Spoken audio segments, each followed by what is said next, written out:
Are you frustrated when you take a banger photo just to realize later when editing that it wasn't perfectly sharp? Today, we're gonna look at the top 5 reasons why your photos aren't coming out tack sharp.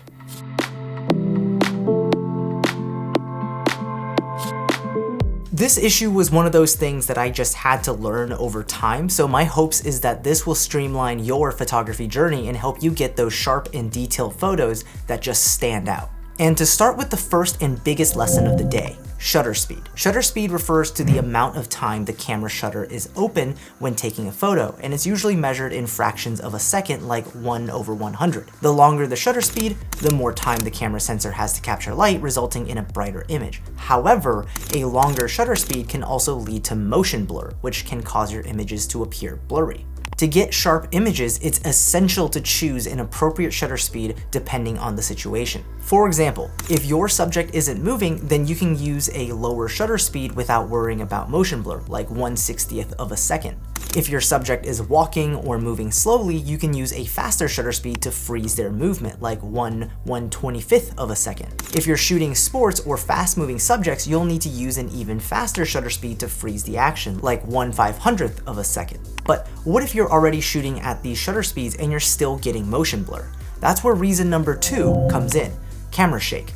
Think about it, if your subject moves while the photo is getting taken, they might be slightly blurry. But what if the whole camera moves? Well, then the whole image is moving when the shutter is open. That means the slower your shutter speed when taking a picture, even just the action of pressing the shutter button causes your image to move a little bit and cause motion blur across the entire image, decreasing sharpness. If you're trying to lower your shutter speed because you want to get more light in your photos, for example, if you're shooting at night or indoors, this has a much higher chance of happening. So what's the solution? For the sharpest photos, try taking your photos on a tripod using either a wireless trigger to activate the shutter, or even easier, use the timer function on your camera. Set a 2-second timer, press the shutter, and clear away from the camera. That way any camera shake that you'd apply to your camera is gone by the time the photo is taken.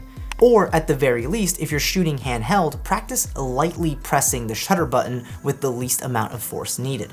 And there's one more thing to do with shutter speed that affects the sharpness of your photos, and that's reason number 3, the focal length you're shooting at. This only applies if you're shooting handheld, but if you think about it, the further you're zoomed in, at say 200mm, the more magnified your shot is, meaning that the camera shake problem we mentioned before becomes worse the further you zoom. But there's one easy general rule that you can follow to avoid this problem.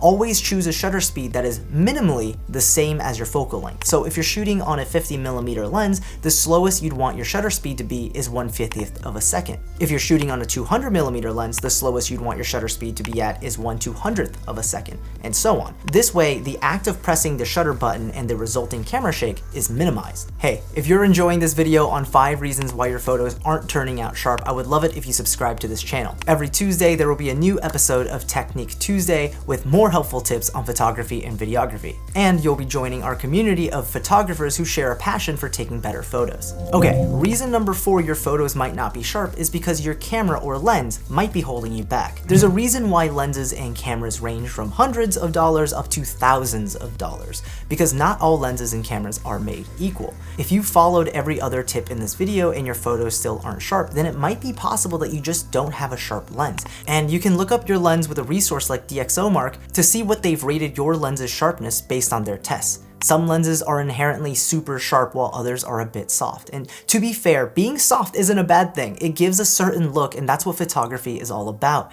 Capturing images that tell a story, and sharpness doesn't always matter. But if you're looking to take sharp photos, then this just means that you're using the wrong tool for the job. On top of that, while megapixels on your camera don't determine how sharp your photos are, the additional detail from a larger megapixel sensor will give the appearance of sharpness. If you compare these two photos side by side, you can see that the photo on the right looks sharper and even more apparently if you zoomed in or made large prints of these photos. Finally, reason number 5, are you sure you didn't miss focus? If you're shooting at a wide aperture, like say f1.4, if you missed your manual focus or your camera decided on the wrong point to focus on, then that'll mean you might have your subject's nose in focus, but then your subject's face isn't fully in focus. This is especially common and happened to me all the time when I was new to shooting with manual focus. Even when I was shooting with autofocus on my Nikon DSLR back in the day, or my Panasonic GH4, the camera would decide that the closest point to the camera of the subject would be where it tried to focus. This of course happens less these days with better autofocus technology like eye autofocus, but nonetheless, this is a super easy fix. Make sure to really dial in your focus when taking your shots, and then review your photos right after you take them and zoom into the areas in the photos that you want to make sure are in focus and sharp before you move on to your next photo. And that's it for this Technique Tuesday. If you want to learn more about focus and specifically how to get that blurry background for your photos and videos, check out last week's episode on just that. And as always, I'll see you in the next video. Peace.